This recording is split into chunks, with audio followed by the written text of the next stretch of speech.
is y'all may have amnesia about this mandate. You know, y'all kept talking about how President Trump was reelected and it was a mandate. And y'all aren't talking about the campaign promises. The campaign promise that he made. You see, when we had the Democrats out there, we weren't promising anything about the Epstein files. For all I know, our DOJ was invested in making sure that they could continue to reveal other people that should be held liable. Instead, it was your side that made this a campaign promise. So to now say that we are playing political games when we know that he actually ran on this is a farce. I mean, well, when you say it like that, yeah, I guess it kind of does sound like a farce. Now, normally with these videos, what I'll do is I'll show you a bunch of clips, right? And then I'll add some fun, hilarious / mildly humorous commentary, which is really just playful propaganda meant to push us infinitesimally closer to a revolution. But that's neither here nor there, because Jasmine Crockett is once again Jasmine crushing it. So today what we're going to do is we're all going to gather around, we're going to pop some popcorn, and we're going to enjoy this takedown of MAGA over the Epstein files. Remember those? Jasmine Crockett remembers.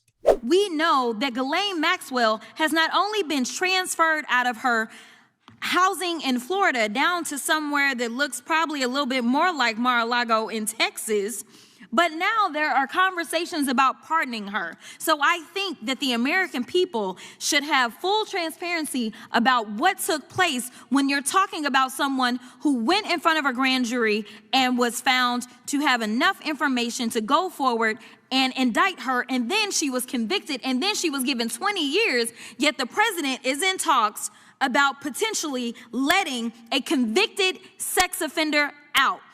You know, again, I'm not seeing anything wrong with what Jasmine Crockett is saying here. Granted, I've never formally studied anything like logic or law, but I do know a thing or two about lying. And if you run a presidential campaign where you say you're going to release the Epstein files, and then you hype up the Epstein files, and then you go, oh, actually, there's nothing in the Epstein files, or they don't exist, or it's a hoax, and then you talk to Epstein's accomplice, his main accomplice, and then you move her to a more comfortable prison, and then you even consider pardoning her. Yeah, I think that's going to remind a lot of people of Trump in that something about it smells bad. And for the record, this is why the Democratic Party doesn't make promises they can't keep. In fact, nowadays, they hardly make promises at all. They're just like, what do you want us to do?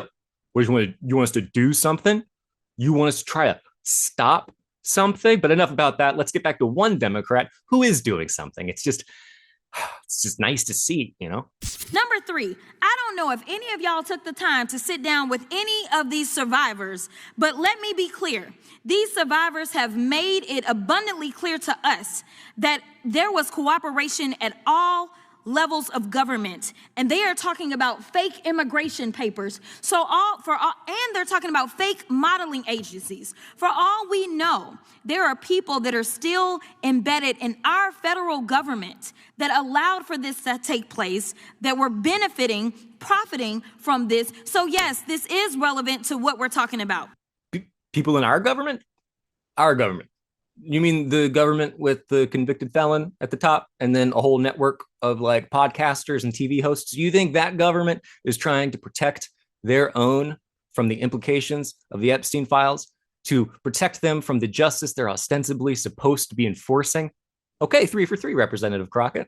Excellent job. By the way, this is the moment in her talk where I think if I was in that room, I would have been like, ooh, you know, this is kind of awkward. It's like she's describing the plot to the movie Clue, only if everybody was the culprit, which now that I think about it, I think is actually the plot of Clue. But never mind that. Let's put on our pajamas and continue with this dressing down. The reality is this. I got a few names for you if you want to start going through names, and you tell me which one of these names you've decided to do any type of legislation behind. We've got Virginia Guthrie. We've got Annie Farmer. We've got Maria Farmer. We've got Courtney Wild, Michelle Licata, Jenna Lisa Jones, Jennifer Araz, Sarah Ransom, Shantae Davies, Carolyn Adriano. And the reality is that it's our understanding that there may be close to 1,000 victims of Epstein, Maxwell, and others. So stop playing these games and acting like you care about one particular situation. You take a situation and then you exploit what has happened to not only that person, but you exploit those families and you make it a game. Stop stop just throwing a random dead person's name on something for your own political expediency. I just want to say that this naming thing that she does is incredibly brilliant because when you actually give names, it does something to your mind. It forces you to take these like amorphous, abstract ideas like the victims and to kind of separate them into concrete examples. So even if you don't know what these people look like, the name itself serves as an image and it forces your opponent into a position where they have to either like continue to cling to the abstract idea, which is really easy to hide behind and manipulate, but in doing so it also reveals that they are hiding behind it and manipulating it, or it forces them to acknowledge that these are actual human beings, which also reveals their hypocrisy. So 4 out of 4, once again, Representative Crockett absolutely crushing it. Please take us home. If you want to start talking about actually solving something, then maybe we should go to the other campaign promises, the ones that allegedly gave y'all a mandate. When he said he was going to lower prices on day one, yet that didn't happen. When he said that he was going to be ending wars on day one, yet that didn't happen. Where he said that he was going to save the American people, yet that didn't happen. Because as we know, in that big ugly bill that every single one of you voted for, except for Mr. Massey, because he seemingly is the only one that's got any sense over there, y'all voted for that bill. And the last time I checked, it's driving us further into debt while kicking people off of their health care, in addition to making sure that billionaires, which I would not be surprised if we start to roll out those names, and a number of those same billionaires, because these weren't $2, well, they weren't $2 Johns. That's not what I got from the information. So stop telling us that you care. Show us that you care. Show those survivors that you care. Sign the daggone discharge petition, sit down and hear their stories, and then tell them to their faces that because your leader does not want to talk about this, that is who you have pledged your loyalty to and your fealty to, and you're not going to protect them, and you're not going to protect others that are suffering right now and others that will suffer in the future, and I will yield.